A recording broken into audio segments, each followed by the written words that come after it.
Ya, pemirsa masih di ID Session Closing dan di segmen ini kami akan sampaikan topik pilihan yang berhasil dihimpun oleh tim redaksi kami. Kali ini dari sektor otomotif pemirsa, di mana akibat pandemi COVID-19 sektor otomotif di tanah air ini mengalami tekanan yang cukup dalam. Dan ternyata tidak hanya di Indonesia, beberapa negara di ruang lingkup ASEAN juga mengalami tekanan yang sama, di mana terjadi penjualan mobil di sepanjang Januari sampai dengan Agustus di 2020 pemirsa.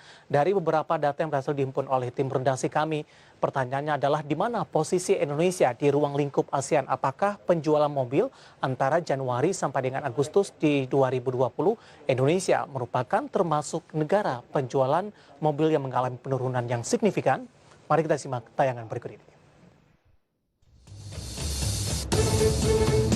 Akibat pandemi COVID-19, penjualan mobil di Indonesia mengalami penurunan yang cukup dalam. Data yang dirilis Asian Automotive Federation atau AAF mencatat penjualan mobil di Indonesia di sepanjang Januari hingga Agustus 2020 mencatatkan angka 323.507 unit. Pencapaian ini mengalami penurunan yang signifikan hingga 51,1% jika dibandingkan dengan waktu yang sama di tahun sebelumnya. Meski demikian, Indonesia masih menduduki peringkat kedua dengan kontribusi 23% dari total penjualan di ASEAN sebanyak 1.396.972 unit. Sementara penjualan di Thailand sebagai pesaing terkuat berada di angka 456.858 unit.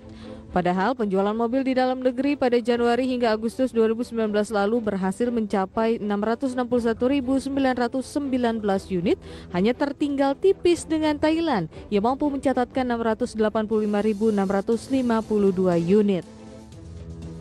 Negara ASEAN lainnya yang mengalami penekanan penjualan ialah Filipina. Sepanjang 8 bulan pertama 2020, penjualan kendaraan tercatat sebanyak 123.489 unit, anjlok 47,6%. Hal serupa juga terjadi di Singapura yang hanya memasarkan sebanyak 33.467 unit, turun 47,8%. Penurunan penjualan kendaraan juga terjadi di Malaysia dan Vietnam. Penjualan di kedua negara ini tercatat masing-masing sebanyak 285.045 unit dan 151.903 unit, turun masing-masing 28,4% dan 25% secara tahunan.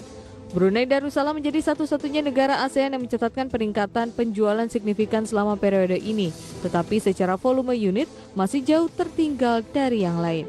Berbagai sumber IDX Channel.